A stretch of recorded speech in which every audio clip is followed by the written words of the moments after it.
Hey there, so I think you guys are going to be excited about this. We're actually going to be looking at training a LoRa for our image model. So that means like taking our own images, training it into like a little special thing that then we can put on top of what we're going to work with is Flux and make the actual images we want. So like in this one, what we're going to do is I've taken my own face, not even really that great of photos, just doing some simple stuff because I want to get going fast for you guys, and throwing it in there, and you're going to see that we are able to what do you call it, continually create the images that we want to create consistently. That was the word I was looking for. So we're going to be looking at consistency here. You're going to see I was able to just start generating photos with my face on there. Again, this is just get going fast stuff. You can imagine if you really took the time to put in high quality stuff here, you could really blow it away. And then these are also low quality things, but look at that. Consistently, I'm getting my face in there. So we're going to go ahead and look at how to get this installed. This is a lot easier than you're going to think, and I think you're going to be real pleased with it. So before we do that though, do please like and share the channel. It's so exciting what we're doing here, and I'm so glad you guys are part of what's happening here. You make it good. You get good groups. There's a lot of stinkers out there, man, and I'm going to tell you, all y'all that I've been working with, you're great people. So I really appreciate you, and I appreciate you sharing the channel and liking the videos and telling others about it, because it really does help. So thank you for that. We are going to go ahead, move on with this. We're going to be looking at something that's called FluxGym, okay?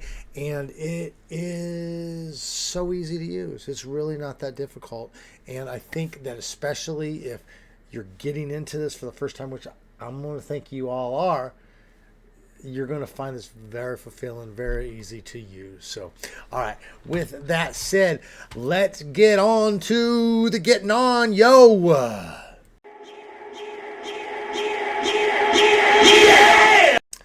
Okay, so what we're going to do here is we, as usual, kind of per our usual agreement, we're going to pop on over to our browser here. Let me make this a little bit wider for you. Bop. And what we're going to just end up doing is we're going to end up typing in, just do in your browser, FluxGym, and then let's just type GitHub. And you're going to find this one here where it says Cocktail Peanut FluxGym. This is the fella who did it. So that we're just going to go ahead and click on this. It's going to take us over to the browser. The installation of this is actually fairly straightforward. It's not that difficult at all, but we are going to have to set up a virtual environment, do some pip installs, and all that kind of stuff. I do want to point something out here. It's got this one-click install, but I want you to look. It's through Pinokio. Barf, gag me with a Smurf, okay? Pinokio, I haven't done a video about it, but you've probably heard me talk about it before. I do not recommend using Pinokio. Pinokio is one of these, like, we don't care what's on your system, we're going to make it work by just throwing everything on there, and it screws up your system, okay? So I've used Pinokio in the past. Let me give it a try, and I had to go reinstall my drivers afterwards, okay? So Pinokio is one of these all-inclusive sort of, let's just give them everything they would ever need, and it doesn't take into account your system, okay? Now, you know this because I've shared this with you, and you guys are fantastic listeners, and I know you want to do what's good with your computer. The best thing you can do is just to get your computer set up correctly. Okay, you install the drivers, you get your mini conda, you get everything going so that then you can just use this stuff. When you use things like Pinokio, it screws stuff up royally. Don't use it, in my opinion. If you want to use it, go ahead and use it, but I'm telling you, once you mess up your system, it makes it so much more difficult down the road when you are trying to troubleshoot stuff. You're like, well, I don't know what's wrong. And it's like, the problem is your machine, your system is polluted. And Pinokio is a great one that does that. So we are going to say thumbs down to the old Pinokio install, and we're going to go down here to the install manually. Okay. Now, this really isn't that difficult. We're going to git clone, okay, which you guys know what that's all about. It's going to end up creating a folder called FluxGym. We're going to go ahead and change directory in there, and we're going to do another git clone. So we're going to download these scripts that we need to be using, okay? We're not going to worry too much about this, but you can look at this if you need help. I'm just making sure that your folders are in the correct place. You can see here that we're going to create a virtual environment. Okay, you can see they call their ENV. It doesn't really matter. I call mine VENV, but whatever, it doesn't matter. You can call it Fred if you want to. And then they're going to activate it. Okay, now this says if you're on Linux, you're going to activate it a certain way. But we're going to activate it this way. And then we're going to just go in here. We're going to change some directories, install requirements, and then we're going to back out again, install some more requirements, install our torch. We're going to have to change this to 11.8 because that's what I'm using, and if you've been following my directions, what you'll be using. And then we're ready to go. Okay, so really not that difficult. So I'm going to walk you through the installation here, and then we'll get the app running, and I'm going to show you how to do it. Now, I'm not going to actually be able to sit here and train something with you because it takes a long time. Okay, it's I did about 40 images trained on my face. It took a couple hours, maybe more, maybe a little less. I don't know. I kind of lost count. I was watching Gotham over there while that was happening, and but it got done. Okay, so we're not going to sit through that, obviously. Okay, and I did save the output for you, but then my computer went down doing some other stuff, so it's lost. Okay, just get over it. It's done. I don't got the output to show you, but I'm going to make it up for you. I swear. We're going to make it up right here. And how are we going to do that? Well, first thing we're going to do is we're going to pop on over to our command prompt. Okay, so we're going to click to here. Okay, that's actually what we loaded up before. We're going to click over to this. Okay, this is our new command prompt. Open up a new window. And what we're going to do is you're going to go to wherever you're going to install this thing. So I'm going to go, let's see, I'll just make a directory and I'm going to call it, I'll just call it FluxGym. Okay, so I'm going to type mkdir, which means which means make directory. Then I'm going to call it FluxGym. Okay, it's going to make it.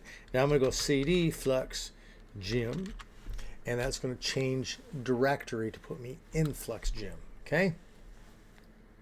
You guys, this is so easy. This is noob stuff. You're going to love this. This is so great because you guys, you're going to love it. Okay, we're going to get on with this. But I'm in the directory, so let's go back and get our directions.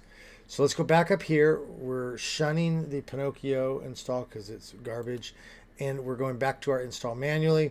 And what we're going to do is we're going to grab this git clone, this repository. So going back to our command prompt, we're just going to go ahead and paste that in there. So Git, of course, is our application that handles our repositories. So we're accessing the application called Git. We're telling it what we want it to do. We want you to clone something, okay? And what do we want you to clone? Well, we want you to clone the repository that's found at this folder. So we're just going to hit enter. You're going to see it says cloning in there. It comes down like this, and then she's done. Okay, so now if we type dir, which stands for directory, you're going to see it created a folder called FluxGym. And in fact, going back over here to our directions, you'll see that our very next command is to cd into that. So let's go ahead and type cd FluxGym. Okay, now we're in there. You can tell that we're in there because down here, if I type dir, that's everything it downloaded. So that's all the files it downloaded.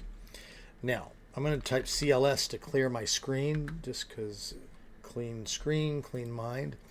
Then I'm going to go back over here, and now it wants us to download another thing. So it's going to create a folder called SD scripts.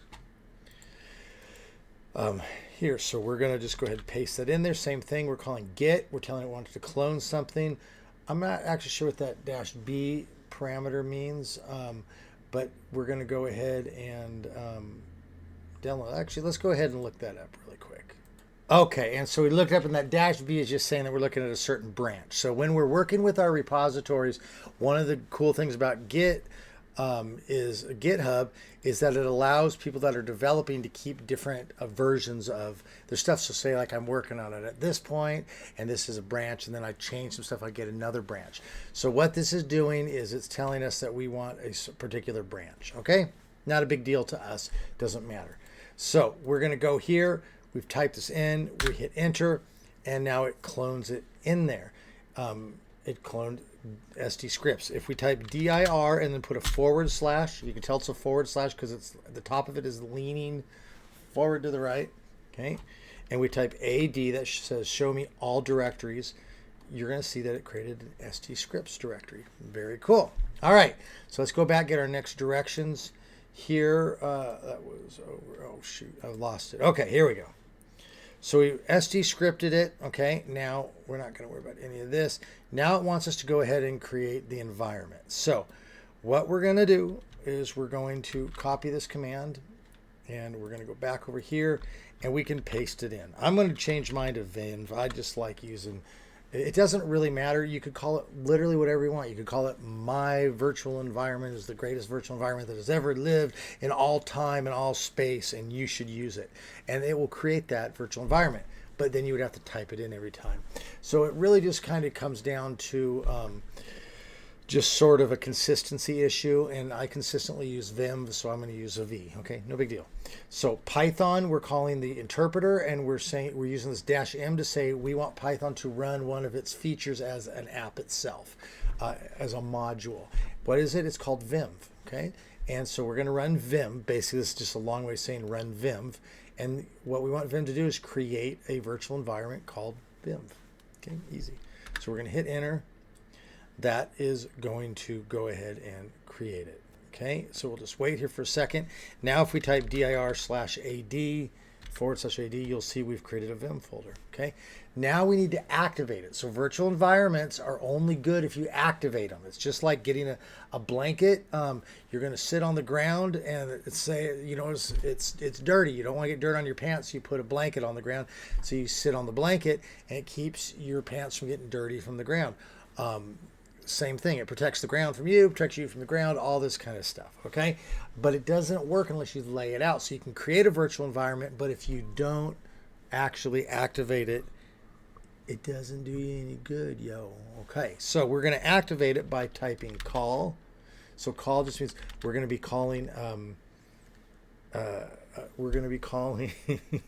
a file. Okay, and we're going to say, where is it? Well, it's inside the folder Vim. Okay, and then inside of that folder is another folder called scripts, and then the file we're going to call is called activate. Okay, and then notice now over here it's created our Vim file.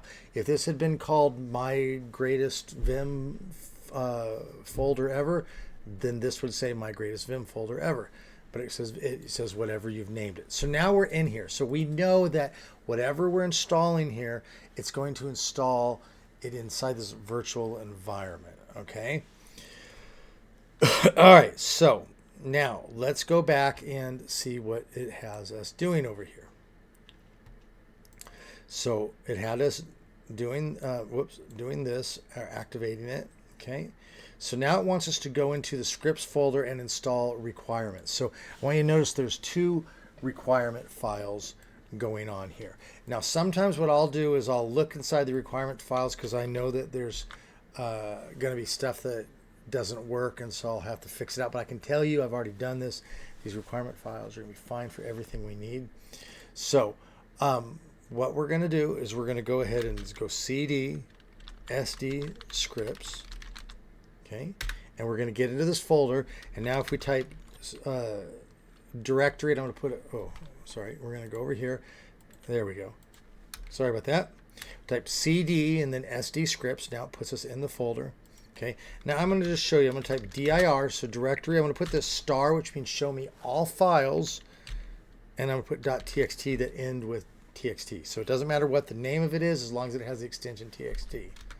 And you can see there's our requirements. So we're going to actually install what's inside of this. You can see what's inside of that by typing type requirements.txt, and it will print everything out, okay, that's in there. These things, these hashtags mean those are commented out, so it's not installing those, but it's going to install all this. And so if you know enough, you could look at this and kind of see what's going on, but you don't need to worry about that. But before we do this, though, before we install anything, I want to make sure we've got our CUDA toolkit. This is for our NVIDIA users. We always need to make sure that our CUDA toolkit is installed. So I'm going to type conda install. Okay, so conda is another virtual environment software that we use, and I'm going to say I want it to install something. I'm going to put a -C, which means install from a catalog. Okay, just like Amazon has a catalog that you can order from. Conda has these other ones have catalogs. NVIDIA is the catalog we're looking at. So I'm looking at the NVIDIA catalog. I'm looking through there saying, ooh, this looks nice. I'll get this. The CUDA toolkit, yo. Okay. I'm going to put equals 11.8. Just like if I'm getting a pair of shoes, I could be like, I'm looking at the Nike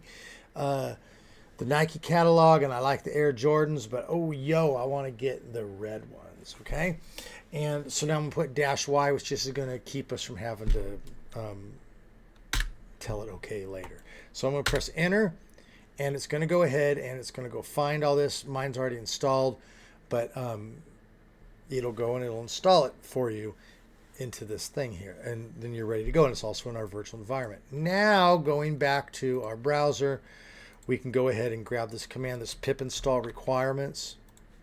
Now let's go back over here and you type it in, pip install -R requirements .txt. So pip is the Python package installer. Just how like we just did conda install, we're going to do a pip install. Okay, and we use this -R to say that we're going to install whatever in a file. So we're going to read from a file, R, right? And what's the file we're going to read from? Well, it's requirements.txt, yo. Okay, so let's hit that. Blap. Okay, so it's going to start going down there.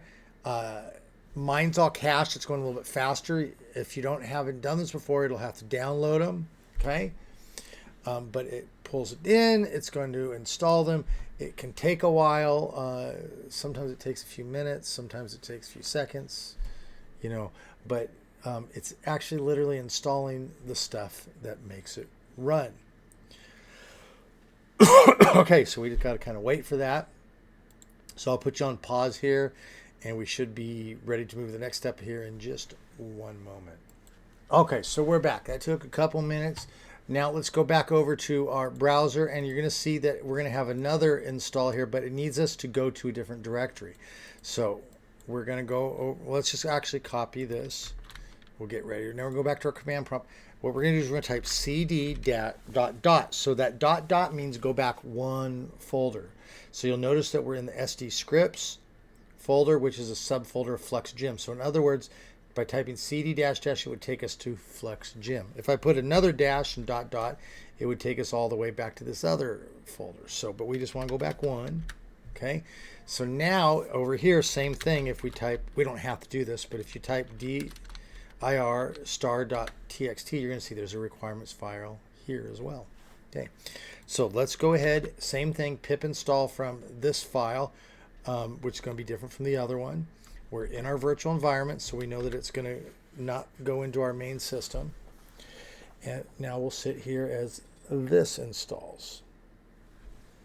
Okay, and let's give it a second, see if it's going to go fast or slow.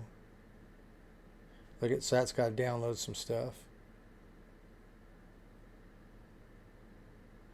So all this stuff stays in your cache. If you're ever running out of space, you can clear your pip and your conda cache, and I do that every once in a while. It's nice to not have to download stuff all the time, but if there's certain dependencies I'm not using all the time, there's no real need to have them on my system. Okay, so we'll go ahead and pause this again so you don't got to wait, although I think it might be finishing, but we'll go ahead and pause anyways, and we'll be right back. Okay, and we're back here. So now let's go back over to our browser. Now look, it's going to have us install Torch. Now it has us use this -- pre, which means that this is basically like a nightly thing. So usually you just has you install stable versions. I don't know why this is having us install the pre thing, but it's basically saying as soon as something comes out, that's the version we want. So I don't know, whatever. That's what it wants us to do. So I'm going to type in this, but now notice here, we're going to install Torch Vision, Torch audio. But now notice this parameter says index.url that says we want you to download these files, but from a very particular place, okay? And from this place. So in other words, this is saying get the ones that are in the CUDA 1.2.1 version. Now we want the ones that are in 11.8. So we're going to change that, okay? Because we want to install Torch and all that, but we want to install the ones we need, okay? So I'll just go ahead and hit enter. Okay, this says already satisfied. So what I'm going to do, I'm going to hit Control C really quick. I'm going to go back up here and I'm going to go -- force, because I'm not sure why it's saying the Torch is already installed, but if it is, it's going to be the wrong version, because they already said they were going to us 12.1. If I have CUDA 11.8 on my system, then I need to do is make sure that I install Torch for 11.8. By putting -- force, I'm saying even if it's already on the system or you already have it cached, re-download it and reinstall it, or at least reinstall it, okay? Make sure you got the correct one. Okay, because what it'll do is it'll go to that 12.1 folder, get them, and to the machine it just all looks the same. It goes, yeah, Torch audio. It's not keeping track of saying that this was from 12.1. So it goes to 11.8 and it goes, oh, well, Torch audio. Well, I've already got those. Oh, well, forget about it. But no. We want to force you to re-download them, put them back on there. So that -- force is very important when you're doing these things. And I'll tell you what, you can tell over here, because they were using 12.1, the stuff in the requirements here was probably asking for 12.1 stuff. So that's why it's good to use that force. Okay, but looking over here, we're going to see that once this is done, we're actually done. And we're going to be able to now run this application. Okay, so the install is not that difficult. We're going to get in here, and honestly, I'm going to show you how to run this thing. We're just going to throw some simple images in there, okay? And again, I'm not going to sit with you through the whole process, but you're going to be going here, I would say, within the next 15 minutes or so, which is great. Okay, very cool advance here that we're taking, right? We're all climbing the ladder, we're all learning. You guys, this is like a step up on our learning. Okay, so you can see that this is done now. Okay, so it's all done. So now we just need to run the app, being certain that you're in your virtual environment. So if you ever close this down, have to come back in, you reopen your virtual environment, you go to the call venv-script or /scripts /activate. Okay, you get in there, then you type Python, which is your interpreter. It reads code, it translates it into information that Windows understands. Okay, it's an interpreter. You're speaking German to me, I don't understand it. You get an interpreter in the middle, and then it interprets it to English to me, and I go, oh, okay, that makes sense. Okay, so I'm going to go Python, and then I'm going to run the app. It's Python app.py. That py is means it's a Python file. Okay, so we're going to go ahead and click that. And we got an error, so let's see what we got going here. Okay, and so the error, you can read it here. It said that had a problem with this typing extensions. Okay, so it just means that we had an old version. Sometimes that happens. I don't know why it was an older version. Sometimes it just gets it. So all I did, all you got to do is, I already did it, but you just go here and you type. You go like this. Hold on. You just make sure, and then you type pip install. If you get something like this, -- upgrade typing extensions. Now you're probably not going to get this error, but you can just see the idea is that, oh, okay, well, let's upgrade it. And so you click it, enter, and then it goes ahead and installs it. Now we go back to our Python app.py, and it will go ahead, run our app for us. Okay. And it comes up to like this. It takes, the first time it loads, takes a little bit of time. Then it's going to pop up to here. So what we're going to do is we're just going to highlight this. Okay. Then we're going to go back over to our browser. Okay. And let's put it here. Okay. So now there you go. Here is the actual app. Okay. So this is not that difficult. look, you've got step 1, step 2, step 3. So you have to give your app, give your LoRa a name. So we'll just call it Gym LoRa, okay? And then we're going to give it a trigger word or sentence. So how it works is when you are using these LoRas, you create trigger words. So like if I said, it's like what I did with mine is I put JD Man, okay? You know, I go by Jim Day. That's my stage name, okay? So JD Man. So when I'm typing, say, make a picture of a JD Man in a, you know, tuxedo, you know, dancing with a beautiful woman or whatever, and then it's going to know, oh, it's going to trigger the LoRa. If I said just, if I didn't put that, if I said just a man, it wouldn't use the LoRa. So we give it a trigger word or a sentence that's going to use. Now down here it says base models, so you can choose what you want to use, okay? So pretty much just use your dev or your Schnell. Now the guy that created this said that the Schnell doesn't do high quality stuff. You can give it a try, see what you think. Dev, of course, is the higher grade Flux, so you know maybe it takes a little bit longer. But the truth of the matter is, you're still going to be able to run this using a quantized version of the Dev, the FP8 version, and all that. So we're just talking about training it right now. So just go ahead and use your Dev, okay? You can set your VRAM. This is what's nice. So I've got a higher VRAM, so I can set 20. But if you got 12, you click 12, okay? And it'll do it. Now, I don't know a whole lot about all this, so I just kind of leave it as is, these train epics and all that. But I will show you down here what we can do is we can set tests. So as it's going, it will generate images throughout the thing to show you where it's at. So like at the beginning, it's going to not look at all like what your photos, and by the end, it's going to be very good. So what you can do is you can put in a bunch of prompts of different stuff, okay?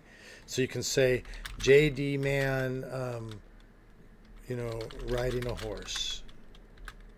JD Man dancing with a duck. JD Man drinking a beer. You know, whatever. Okay, and it's going to do test stuff as you go through that. And then I can say, let's say every 100 steps, create a new image. And so it'll probably come out with like 20, 30 by the whole time the whole thing's done. And you'll get to kind of see it progress. It's kind of cool to see, actually.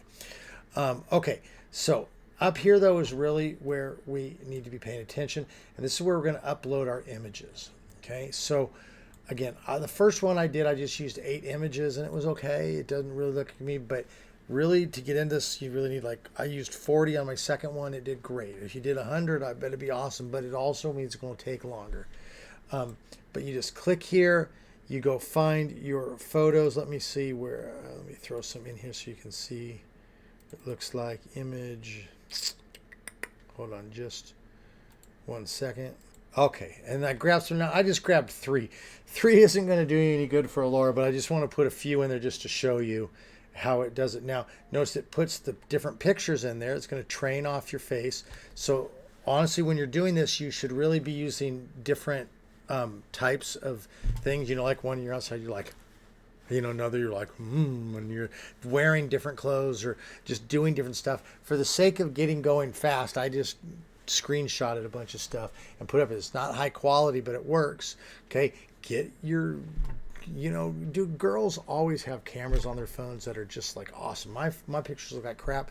Girl has her phone and it looks awesome. So find a chick and have her like take a bunch of photos of you, okay, just in different poses, walking around, you know, doing different things, different smiles, different eye, you know, and put them in here, okay?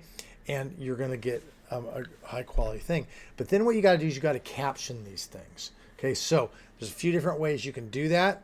The easiest way here is just click this Add AI Captions with Florence 2. So if you click that, it will actually, you'll actually see over here that this starts moving and it starts doing its thing and it's going to caption it. So look, we can go back here and look at that. Didn't take very long at all to caption these things. Okay, and notice it says JD Man. It puts your trigger word in there. Okay, so the other way you could do this is you could run Joy Caption. Okay, Joy Caption is a fantastic application that we have over on the Patreon site. And it's very, very good. Well, with that, you're going to have to copy and paste everything in. So this is a nice, quick way to do stuff. If you want more detailed or more control over what's getting there, Joy Caption 2, you can tell it to ignore things about the background or ignore certain things. So only focus on certain stuff. So like here, it talks about there's a desk with drawers in the background. On the desk there are various objects. So with Joy Caption 2, you could actually go in there and say, don't tell me anything about the background, only tell me about the person. Okay, which actually would make these even more better. But for the sake of expediency, we just do this. And we've got our captions in there, we've got our images in there, and now you can go down here and you can play around with the advanced options. There's a ton of them. I don't really even know what they do. So, there's your learning rates. You don't want to mess with, I've messed with this stuff before, but you don't want to mess with it unless you know what you're doing. So you could always take a screenshot and give it to Claude, give it to ChatGPT and say, hey, explain these things to me and what are some optimized settings, or do some search on the internet for optimized settings. But for the most part, don't worry about these things. All you got to do at this point, I'm going to go ahead and do it, is click Start Training. Okay. And now you'll notice over here that this starts moving. Okay. Oh, and so this is actually going to take longer. I was hoping we'd just be able to do this really quick. But notice it's downloading the model. So if you don't have the Flux model, it goes ahead and it's going to download it. So that's actually going to end up being like 30 gigabytes. Okay. So it will download the model and then it will go through all of your stuff. So notice down here it says, if we go back to our browser, it says downloading base model. So you can kind of see little hints down here. And this over here is where it's going to put your images once it starts getting going. But you're going here. So let me pause this for a second. I'm going to cancel this out. I'm going to go to another one that I already have installed, and I'm going to see if I can show you what it looks like there. So hold on one moment. Okay, so I reloaded this into another thing and I click Start Training, and now what you can see is that it's starting to do stuff. Okay, so it's starting to run through this. Notice I'm going to try to scroll up and it's going to keep pushing me down. Okay, that's because this auto scroll thing is on. Click this auto scroll off, then you'll be able to scroll back and forth through here. Okay, so it's going to go through here. It's now I only put 3 images in here. Like I said, 3 images is going to be worthless. Okay, but it was just so that we could kind of see what this is doing. It's going to go through here. It's going to load up the stuff, and then it's going to create your LoRa.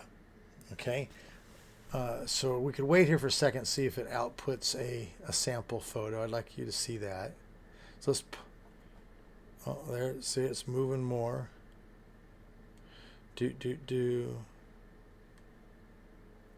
So I don't even think it's actually started training yet. It's just loading models.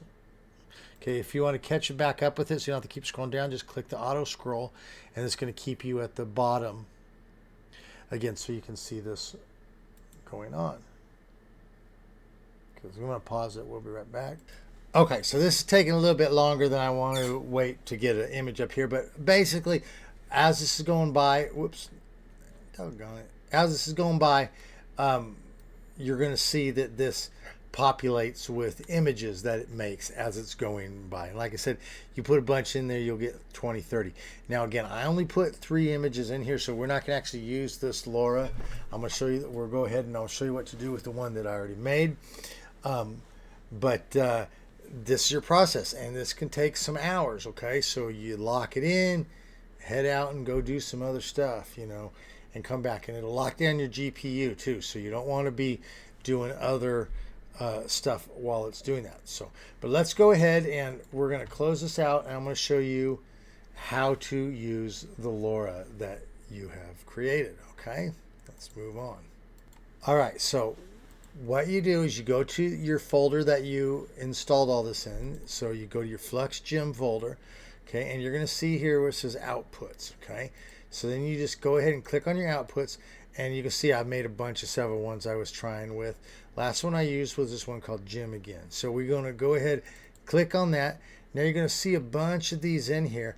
I don't really understand why these are all here, but I do know the one that you want is the one that doesn't have the numbers on it. So you just want, If you called it my LoRa, you're just going to get my LoRa.safetensors. You're not going to want the my LoRa dash, quadruple 04 version. You want this one. So what you do is you go ahead and you can either copy it or cut it, whatever you want. But let's just say Control C. Then you're going to go to whatever image software you've got. So I've got, I typically use SDForge.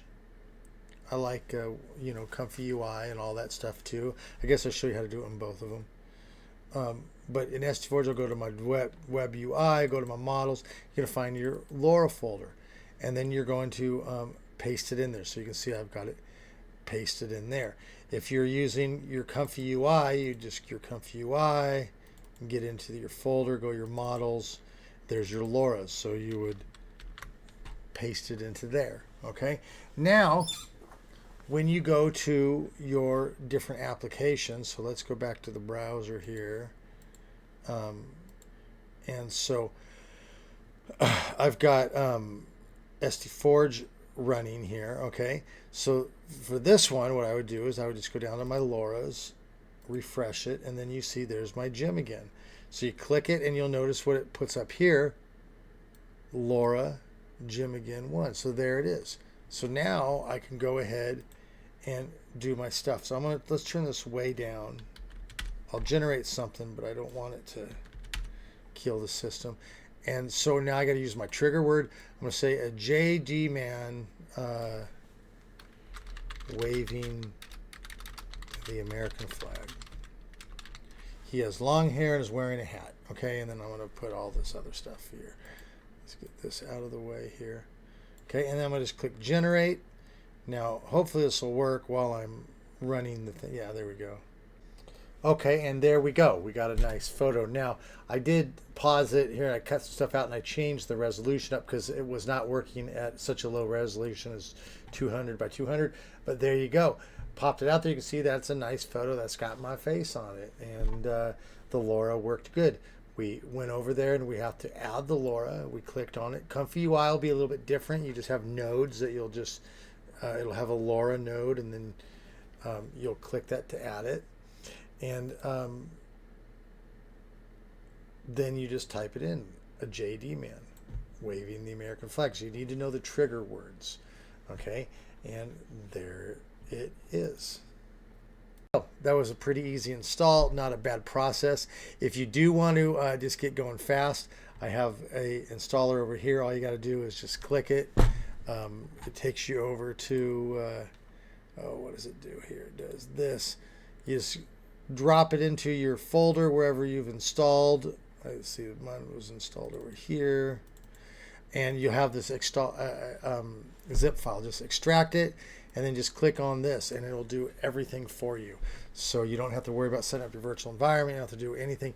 You just get in there, get your photos, you're ready to go. So that is available obviously over at the Patreon site and is for members over there. You get all sorts of good stuff. Here's actually something cool I made. I used the Flux model to make this picture of myself, and then I used LTX to then make it move. Okay, so this is all software you can get over at the Patreon site. I put the two of them together, made that very cool thing there, and you can do it too. All right, so there you have it, guys. We have entered into the next level of learning. I feel like my little chicks, they're growing up. You're like my little babies, and now you like all grown up, and we're making LoRas together. You guys are going to be making such cool stuff. This is an exciting journey, isn't it? I'll tell you, AI is an excellent hobby. So share with me what you're working on, the stuff you make. Come meet me over on the Discord. Find me on the Reddits. You can hit me up on the YouTubes. Hell, you get me on GitHub or Hugging Face. You can find me. I'm around, and I'd love to see the Safe for Work stuff that you're working on and hear the things you got to say, yo. So in the meanwhile, you stay good. We will catch up with you on the next one. And I'm telling you, I think we're going to move into doing some LoRas with the Hunyuan video soon. So very exciting stage that we're moving into. You hang in there and be good as always. And, yo.